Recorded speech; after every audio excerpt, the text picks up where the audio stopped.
Salam uşaqlar. Bu günləri birinci dərsimizdir və mövzumuz kimyanın ilk anlayışlarıdır. Gəlin birinci baxaq görək kimya nədən bəhs edən bir elmdir. Kimya maddələri, onların xassələri, çevrilmələri və bu çevrilmələr zamanı müşahidə olunan hadisələr haqqında elmdir. Biz orada məktəb kursunda kimyanın 3 sinfi ilə tanış oluruq. 3 sahəsi ilə ümumi kimya, qeyri-üzvi kimya və üzvi kimya. Demək, aydın məsələdir ki, kimyanın bundan başqa demək, sinifləri də var ki, artıq onu universitet kursunda öyrənirik. Ancaq biz orta məktəb kursunda bu 3 siniflə tanış olacağıq. Demək, bu günləri biz kimyəvi elementlərin simvolları və onları necə adlandırırıq, valentliyi nədir, metallar və qeyri-metallar nədir? Demək, əsas bunlara diqqət edəcəyik. Birinci, demək, baxaq kimyəvi elementlərin simvollarını mən burada bu şəkildə yazmışam. Demək və qarşısında Azərbaycanda biz onları necə adlandırırıq, onu yazmışam. Və burada isə kimyəvi elementlər, həmin kimyəvi elementlərin valentlikləri nədir, onları qeyd eləmişəm. Demək, burada baxsaz görərik ki, demək, kimyəvi elementlərin mən burada adlarını yazında yuxarıda yazmışam. Birinci qrup, ikinci qrup, üçüncü qrup. Bu nədir uşaqlar? Demək, Mendeleyevin dövrü cədvəlində kimyəvi elementlər qruplara bölünür. İndi onu dövrü qanun dərsini keçəndə o haqda daha geniş məlumat alacaqsınız. Demək, burada mən sadəcə olaraq bunu belə qruplar şəklində yazmışam ki, bu sanki elə bil həm də dövrü qanun dərsinə hazırlıq kimi. Elə bu şəkildə öyrənirik başdan, bu şəkildə əzbərləyirik, bu şəkildə də dövrü qanunu keçəndə bizim üçün asan olur. Demək, ona görə sizə hələ o çox belə narahat eləməsin, görən qrup nədir, birinci qrup nədir, ikinci qrup nədir.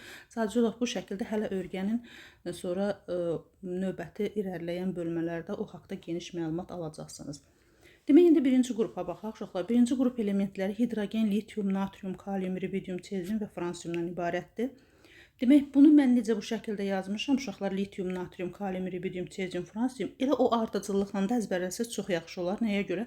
Çünki dövrü qanunda biz bəzi testlər həll etmək üçün bu bizə belə ardıcıl şəkildə lazım olacaq. Və bu birinci qrup elementləri hamısının valenti nədir? 1-dir. Və burada birinci qrup elementində demək, bir dənə hidrogendən başqa bu yerdə qalan lityum, natrium, kalium, iridium, cesium, fransiyum metaldırlar. Və bu metallara biz qələvi metallar deyəcəyik. Və hidrogen nədir uşaqlar? Hidrogen qeyri-metaldır. Yəni, bunlardan fərqli olaraq qələvi metallara aid deyil, yəni qeyri-metaldır. Ancaq onun da birinci qrup elementləri kimi valentliyi 1-ə bərabərdir. Və burada həm siz kimyəvi elementlərin simvolları necə yazılır, necə adlandırırıq, həm də valentliklərini əzbərləyirsiniz, yəni bu hissədə. Sonra keçirik ikinci qrup elementlərinə. İkinci qrup elementləri berilyum, maqnezium, kalsium, stronsium, barium və radiumdur. Demək, bunların da hamısının valenti nədir? 2-dir. Demək, burada mən bir sink kimyəvi elementini də yerləşdirmişəm. Demək, sink də ikinci qrup elementidir, ancaq o əlavə yarım qrup elementidir. Əlavə yarım qrup elementinin nə olduğunu yenə biz dövrü qanun bölməsində öyrənəcəyik.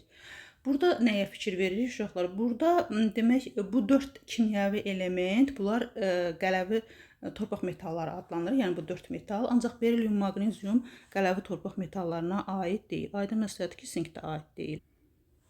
Sonra keçirik üçüncü qrup elementlərinə. Üçüncü qrup elementlərindən uşaqlar biz ən çox istifadə etdiyimiz bor və alüminiumdur. Ona görə mən sizə yorub o birləri yazmamışam. Elə borla alüminiumu öyrənirik. Yəni bu bizim orta məktəb kursunda testlərimizi həll etmək üçün bizə yetərlidir. Və üçüncü qrup elementləri demək, bunların da valenti 3-dür və bunların içərisində alüminium metaldır, bor isə qeyri-metaldır. İndi gələk başdan uşaqlar.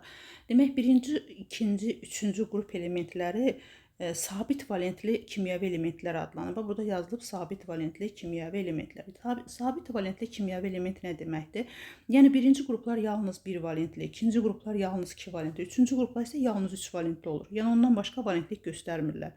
Və bir də burada nəyə fikir verin uşaqlar? Burada demək, gördük ki, bax, bir dənə hidrogeni qabağına yazmışıq qeyri-metal, bir də bora yazmışıq qeyri-metal. Yəni yerdə qalanların hamısı, yəni bu birinci, ikinci, üçüncü qrup elementlərində yerdə qalanların hamısı nədir? Metallardır. Sonra davam edirik, keçirik növbəti. Halogenlər. Halogenlər isə qeyri-metallardır uşaqlar. Həmçinin halogenlər qeyri-metallardır və dəyişkən valentli qeyri-metallardır. İndi burada bir dənə istisnamız var. Bu demək halogenlərə aiddir: flor, xlor, brom, yod. Ancaq bunların içərisində bir dənə flor, bax görürsüz, sabit valentli yazmışıq qabağına. Bir dənə flor sabit valentlidir və valenti yalnız 1-dir. İndi bu nəyə görə belədir? Yenə bunu irəliləyən bölmələrdə daha geniş ətraflı öyrənəcəyik. Demək, ancaq xlor, brom, yod bunlar dəyişkən valentlidir və bunların 1, 3, 5, 7 valentliyi var. Dəyişkən valentli nədir uşaqlar? Dəyişkən valentli, bax elə gördüyümüz kimi, bax görürsüz, sabit valentlidə bircə cür valentliyi oldu. Ancaq dəyişkən valentlidə görürsüz, halogenlər flordan başqa 4 cür valentlik göstərir. Yəni buna dəyişkən valentli deyirik. Yəni onun artıq valentliyi 2 cür, 3 cür, 4 cür, 5 cür belə ola bilir. Sonra aşağıda bizim bir çox demək istifadə elədiyimiz dəyişkən valentli metallar və qeyri-metallara baxaq. Demək, dəyişkən valentlik haqqında demək məlumat aldıq ki, dəyişkən valentlik artıq 2 və ya daha çox valenti olur həmin kimyəvi elementin. Demək, birinci burada mən demək karbonu yazmışam. Karbonun valenti 4 olur. Yalnız CO-da karbonun valenti nədir uşaqlar? 3-dür. Yəni orada karbon olur 3 valentli. Bunu sadəcə olaraq bu şəkildə yadınızda saxlayın. İndi niyə 3 valentli olduğunu da yenə irəliləyən bölmələrdə öyrənirik. Silisium 2, 4, azot 2, 3, 4, fosfor 3, 5. Oksigen isə valenti 2 olur. Yalnız 2 dənə hidroksan iyon deyirik burada.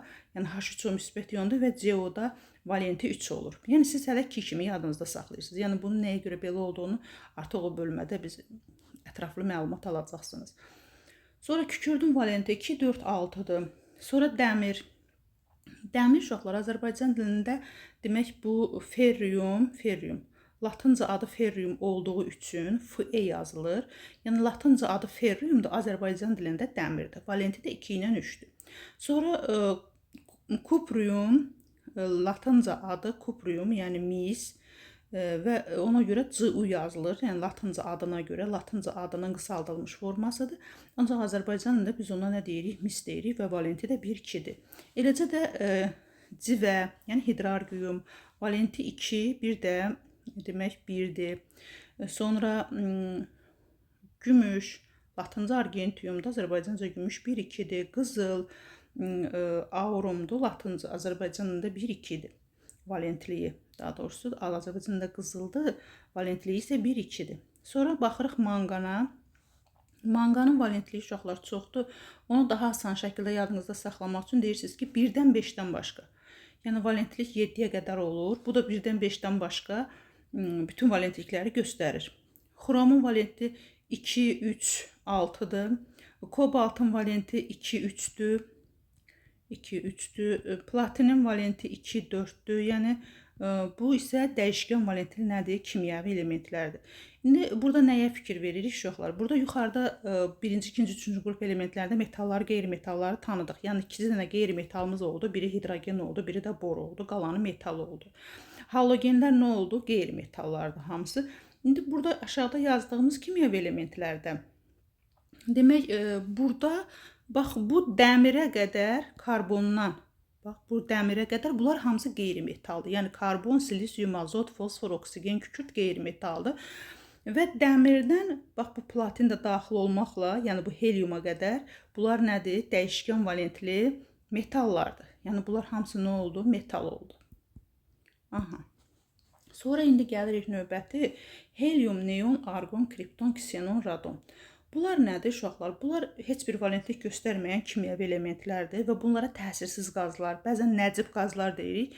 İndi yenə biz dövrü qanunun bölməsini öyrənəndə görəcək ki, bunlar 8-ci qrupda yerləşən, heç bir valentlik, heç bir oksidaşma dərəcəsi göstərməyən nədir? Kimyəvi elementlərdir.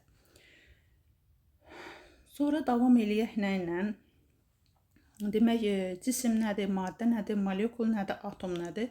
Gəlin bununla demək, tanış olaq. Demək, cisim nədir? Ətrafda nə qədər biz əşya görürüksə, istəyir canlı əşya, istəyir cansız əşya, bunların hamısı cisimdir. Məsəl üçün, biz cisimik, bitkilər cisimdir, heyvanlar cisimdir, bunlar canlı cisimlərdir. Sonra görmədiyimiz, sonra cansız olan, gördüyümüz, məsələn, kitabdır, dəftərdir, partadır, nə bilim, əlimizdəki qələmdir, bunlar isə cansız cisimlərdir. Yəni, nə görürüksə, hər şey cisimdir və bunların hamısı nədən təşkil olunub? Maddələrdən. Yəni, cisimlərin hamısı maddələrdən təşkil olunub. Maddələr nədən təşkil olunub? Molekullardan təşkil olunub. Molekullar nədən təşkil olunub? Atomlardan Atomlar isə nüvədən və nüvənin ətrafına fırlanan elektrondan ibarətdir. Nüvədə nə var? Protonla neytron var. İndi gəlin cisimdən maddəni bir-birindən fərqləndirək. Dedik ki, cisim ətrafda gördüyümüz bütün cansız əşyanın hamısı cisimdir. Və cisimdən maddə necə fərqlənir? Məsəl üçün, dəmir maddədir, ancaq dəmirdən düzəldilmiş qaşıq artıq bu cisimdir. Dəmirdən düzəldilmiş qazan artıq bu cisimdir. Məsəl üçün, qızıl maddədir, qızıldan düzəldilmiş üzük, qızıldan düzəldilmiş boyunbağı, bu nədir? Artıq cisimdir. Su maddədir, xörək duzu maddədir, şüşə maddədir, şüşədən düzəldilmiş stakan, bu nədir? Cisimdir. Sonra gəlin demək baxaq atom və molekulun demək tərifinə və yaxud da onlar haqqında biraz geniş baxaq. Demək atom bölünməyəndir, bölünməyən. Yadınızda saxlayırıq ki, atom bölünmür. Və atom, bax burada diqqətli olun, elementin xassəsini özündə daşıyır. Demək atom bölünmür, kimyəvi cəhətdən bölünmür uşaqlar bir də. Yadınızda saxlayırsınız və elementin xassəsini özündə daşıyır. Molekul isə maddənin xassəsini özündə daşıyır və molekul bölünəndir. Nəyə bölünür? Atomlara bölünür. Aydındır bura kimi. Sonra gəlin tanış olaq maddələrin xassələrindən. Gəlin görək maddələrin xassələri deyəndə nə nəzərdə tutulur və neçə cür maddənin xassəsi olur. Maddələrin iki cür xassəsi olur uşaqlar. Fiziki xassəsi və kimyəvi xassəsi. Fiziki xassəsi nədir? O maddə hansı rəngdədir? Aqreqat halı nədir? Yəni bərkdirmi, mayedirmi, qazdır mı? Aqreqat halı budur. Dadı necədir? Ərimə qaynama temperaturu neçədir? Sonra istiliyi elektriki necə keçirir? Sıxlığı neçədir? Bu maddənin fiziki xassəsidir. Kimyəvi xassəsi isə maddə başqa maddələrə reaksiya daxil olurmu? Qızdırıqda parçalanırmı? Yəni artıq burada yeni bir maddə əmələ gəlir. Maddə kimyəvi xassəsini göstərəndə, yəni maddədən yeni bir maddənin əmələ gəlməsidir. Əgər maddə öz fiziki xassəsini göstərirsə, bu zaman fiziki hadisə baş verir. Yəni hadisələrimiz də iki cürədir. Əgər maddə öz kimyəvi xassəsini göstərirsə, bu zamanlarda nə baş verir uşaqlar? Kimyəvi hadisə baş verir. Demək, fiziki hadisə zamanı, bax tutaq götürmüşük dəmir, bərk haldadır. Dəmiri əritdik, oldu maye halında dəmir. Demək, dəmir bərk halda olanda tərkibi demək, yalnız Fe, feryumdan ibarətdir. Əritdik, yenə tərkibi, yəni Fe, yəni başqa heç bir yeni maddə əmələ gəlmədi. Və yaxud da ki, su tutaq ki, 0 dərəcədə donuzdurduq, 100 dərəcədə qaynatdıq. Demək, 100 dərəcədən keçəndə də artıq o buxar halına çevirdi. Yəni, bu 0 dərəcədə dondu, bərk halına keçdi, 100 dərəcədə qaynadı, buxar halına keçdi və yaxud da 0-100 dərəcə arasında aydın məsələdə maye halda olacaq. Hamısında suyun tərkibi nədən ibarətdir? H2O-dan ibarətdir. Yəni, onun tərkibi istəyir bərk olsun, istəyir maye olsun, istəyir buxar halına çevrilsin. Tərkibi, kimyəvi tərkibi nədir? H2O-dur. Yəni, burada yeni bir maddə alınmır. Maddələrin fiziki xassələrini göstərən zaman, yəni fiziki hadisə zamanı kimyəvi tərkibi neynəmir? Dəyişmir.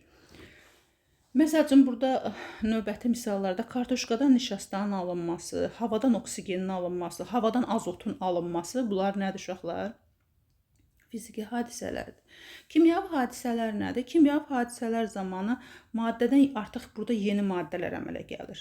Yəni, maddənin kimyəvi tərkibi dəyişir. Məsəl üçün, maddə parçalanır, maddə hər hansı bir maddə ilə birləşir, maddə elektrolizə uğrayır, hidrolizə uğrayır, hidrogenləşir. Yəni, bu artıq maddə nəyə çevrilir? Yeni bir maddəyə çevrilir. Məsəl üçün, su neynir? Parçalanır. Nəyə? Hidrogenə və oksigenə. Bu artıq nədir? Maddənin kimyəvi hadisədir. Yəni, kimyəvi hadisə və kimyəvi reaksiya deyəcək gələcəkdə buna. Yəni, burada artıq gördük, su nə əmələ gətirdi? Hidrogen və oksigen qazlarına çevrildi. Yəni, hidrogen və oksigen qazının xassəsi tamam başqa bir xüsusiyyətləri var. Özünə xas fiziki kimyəvi xassəsi var. Suyun isə özünə xas fiziki kimyəvi xassəsi var. Ona görə nədir? Yeni maddə əmələ gəlir kimyəvi hadisə zamanı. Demək, burada belə bir qrafikimiz var. Demək, buna nəzər salaq uşaqlar. Əgər, yəni bu da fiziki hadisəyə aiddir. Demək, maddə bərkdən mayeyə keçirsə, bu olur ərimə prosesi. Mayədən qaza keçirsə, bu olur buxarlanma. Əgər qazdan mayəyə keçirsə, bu olur kondensləşmə. Mayədən bərkə keçirsə, bu olur donma.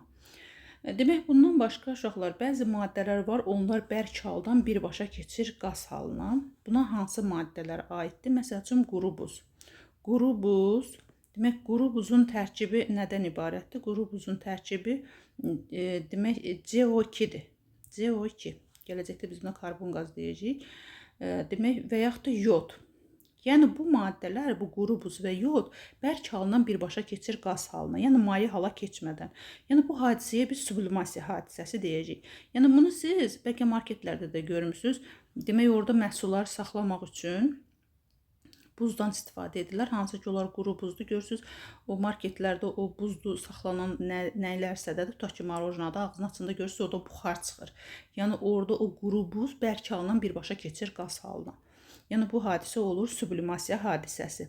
Və yod da həmçinin. Yod özü bərk olan bir demək, qeyri-metaldır və o da bərk haldan birbaşa qaz halına keçir. Yox, qaz halından bərk halına keçməsi isə desublimasiyadan. Yəni, bu CO2 özü qazdır.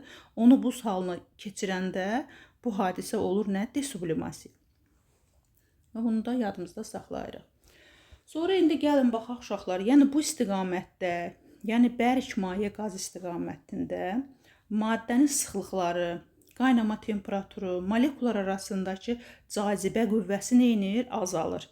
Həcmi artır və molekullar arası məsafə də neynir? Artır. Və yadımızda saxlayırıq ki, bir dənə istisna xüsusiyyət var. Ümumiyyətlə, uşaqlar, kimiyanın hər bir qaydanı biz keçəndə görəcəyik ki, orada istisna tabe olmayan maddələr var. Hansı ki, biz hamısı üçün ümumidir, ancaq fərqlənən maddələr olacaq. Burada suda baxaq, uşaqlar. Yəni, suda bu xassiyə maye bərk qaz istiqamı. Yəni, maddənin, suyun ən çox sıxlığı maye halında olur. Sonra bərk halında, sonra isə qaz halında olur. Yəni, maye bərk qaz istiqamətində suda sıxlıq azalır, həcm isə artır. Yəni, maye halında olanda ən çox sıxlığa malik olur, ən az həcmə malik olur. Ona görə də sıxlığı az olduğu üçün bir fikir vermisinizmi? Su, demək, buz üstə yerləşir, su isə aşağıda yerləşir. Əgər sıxlığı çox olsaydı, buz suyun dibinə gedərdi.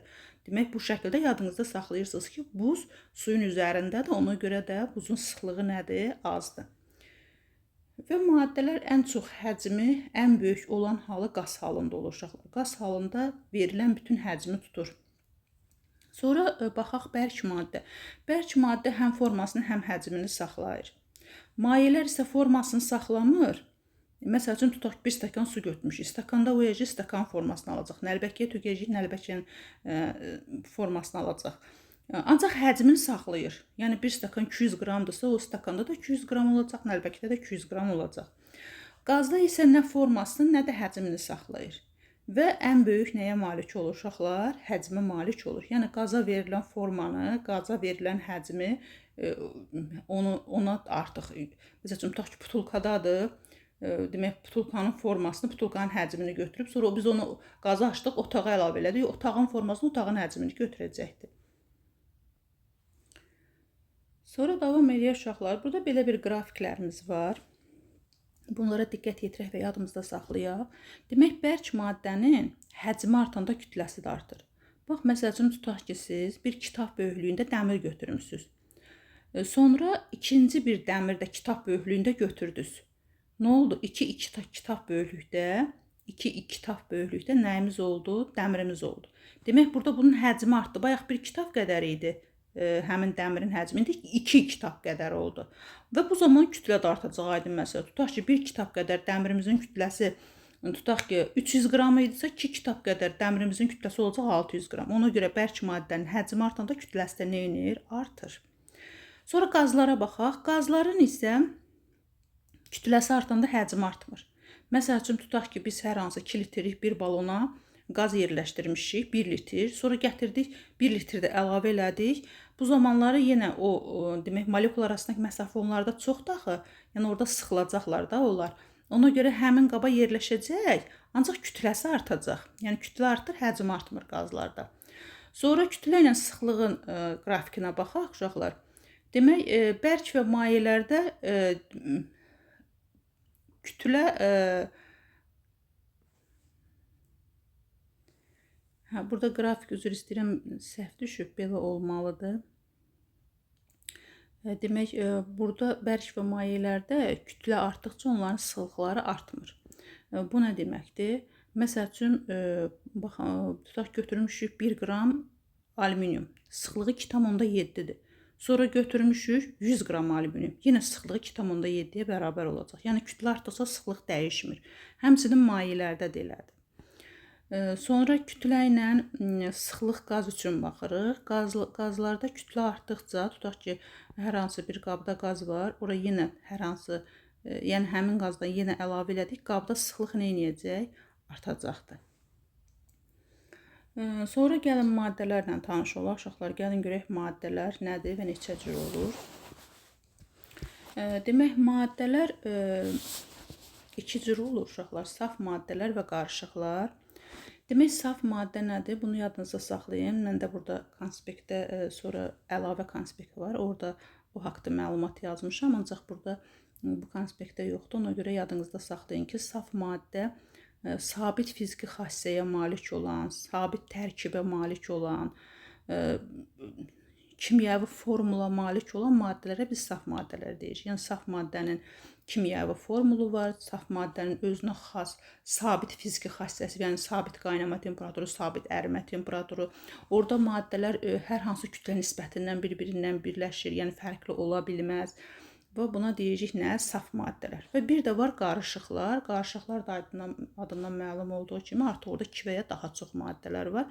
İndi gəlin saf maddələrlə tanış olaq, sonra keçək qarışıqlara. Demək, saf maddələr özləri iki cür olur. Bəsit maddələr və mürəkkəb maddələr. Bəsit maddə nədir? Bəsit maddə eyni növ atomlardan təşkil olunub. Eyni növ atomlardan təşkil olunub. Bu şəkildə də deyə bilərik tərifi və siz bunu daha asan şəkildə yadınızda saxlamaq üçün uşaqlar, daha bir loru şəkil desək də, əgər orada bir kimyəvi element görəcəksinizsə, bu olacaq bəsit maddə. Bax, məsəl üçün natrium. Bax, görürsünüz, bir dənə natrium kimyəvi, dəmir, bir dənə dəmir kimyəvi elementidir və yaxud da bor və yaxud da oksigen. Yəni, bir cür kimyəvi element görürüksə, bu olur nə? Bəsit maddə. Bəsit maddələrin özləri iki yerə bölünür. Metallara və qeyri-metallara. Metallarla bayaqdan tanış olduq mu uşaqlar? İndi keçirik qeyri-metallara.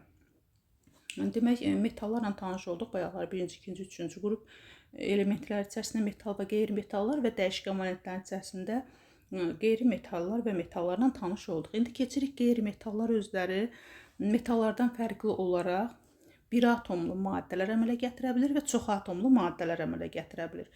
Və metallar uşaqlar, yadınızda saxlayırsınız ki, civədən başqa hamısı bərk olur. Ancaq qeyri-metallar 3 aqreqat halın üçündə də ola bilir. Yəni, bərk də ola bilir, maye də ola bilir, qaz da ola bilir. Yəni, bir atomlu maddə əmələ gətirənlər, məsəl üçün, baxırıq, qazla bərk ola bilir. Bir atomlu qeyri-metallar ki var ki, onlar bir atomlu qazlar əmələ gətirir. Bunlar həmin bayaq biz yuxarıda öyrəndik, təsirsiz qazlar dediyi, nəcib qazlar, hansı ki, onlar valentlik göstərmirdi. Onlar elə nədir? Aqreqat halı qaz olan bir atomlu qeyri-metallardır. Helium, neon, argon, kripton, ksenon, radon. Bərklər isə karbon, silisium və bordur. Demək, bir atomlu. Bərklər hansıdır? Karbon, silisium, bor.